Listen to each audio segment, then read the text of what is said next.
السلام عليكم ورحمة الله وبركاته. اللهم صل وسلم وبارك على سيدنا محمد وعلى آله وصحبه وسلم. هعمل معاكم النهاردة فاصوليا خضراء ناف ني وملوخية ناشفة ورز بالشعرية. إن شاء الله الأكل يعجبكم. قطعت بصلة في الحلة وحطيت نص معلقة صغيرة فلفل أسود وكزبرة وبهارات ومعلقة صغيرة ملح، وهدعك بقى البصلة عشان الطبيخ الناف ني لازم بيتعمل له البصلة كده وتدعك، لان بيدي طعم للاكل. سبحان الله بقى.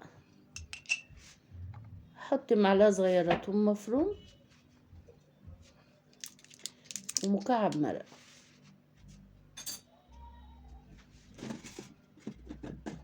وهحط عصير الطماطم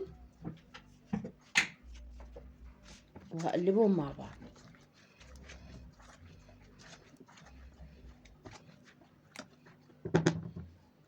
انا طبعا كنت غاسله الفاصوليا ومقطعاها، يعني قطعتها وغسلتها وصفيتها.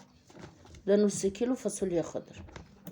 هقلب بقى الفاصوليا مع الطماطم.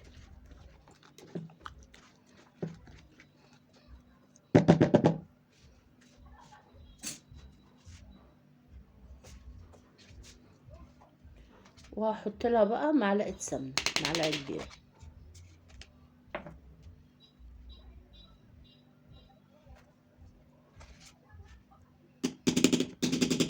خلاص كده اروح بقى اعلقها على النار.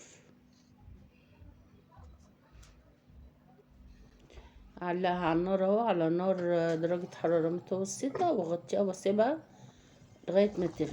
بعد ما تغلي اوطي عليها واسيبها بقى تستوي براحتها.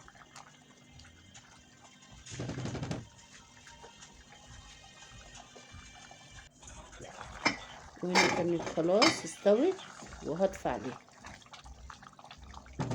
هي سهلة جدا وما بتاخدش وقت في السوا، وسهل جدا. الطبخ الناف ني مش صعب ولا حاجة.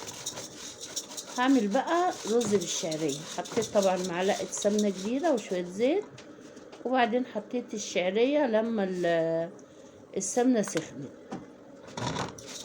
الشعرية انا حاطة 3 كوبايات شعرية، وهعمل معاهم 3 كوبايات رز.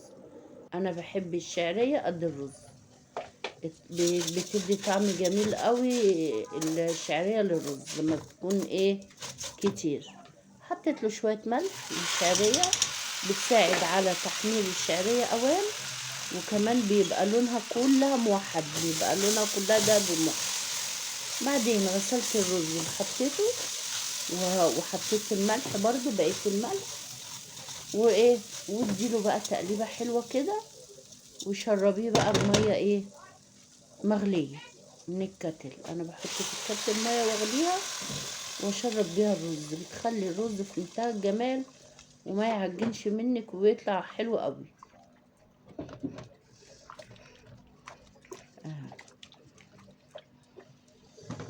اسيبها بقى لغاية لما تتشرب. بعدين انقلها على عين صغيرة واوطي عليها واسيبه بقى يستوي براحته. هنا بقى هعمل الملوخية الناشفة. طبعا انا غليت الشوربة، وانا كنت مكرمة الملوخية.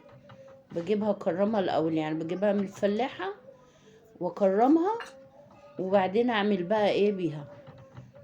لما الشوربة غليت حطيت بقى المقدار المناسب اللي انا بحبه. انا بحب الملوخية وسط، ولا بحبها تقيلة ولا بحبها خفيفة، بحبها وسط. حطيت المقدار المناسب واديتها برضو غلوة اهو. والعين التانية حطيت معلقة سمنة عشان اسخنها. طفيت اهو. اول ما الملوخية غليت طفيت عليها. برضو الملوخية الناشفة اعملها سهل جدا وطعمها برضو بيبقى حلو. اول بقى ما السمنة ما تسخن، احط لها معلقة توم مفروم، معلقة صغيرة. حطيت اهو التوم، هديله تقليبه كده.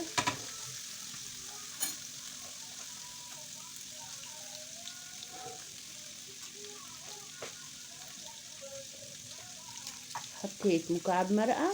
لو الشوربة دلعة حطي مكعب مرقة، لكن لو الشوربة مظبوطة ما ينفعش نحط مكعب مرقة لاني بيحدق الشوربة. خلاص كده. وبعدين حطيت معلقة صغيرة كزبرة، وهحمر بقى التومة لغاية ما يبقى لونها ذهبي حلو كده، الذهبي الفاتح الحلو ده اهو.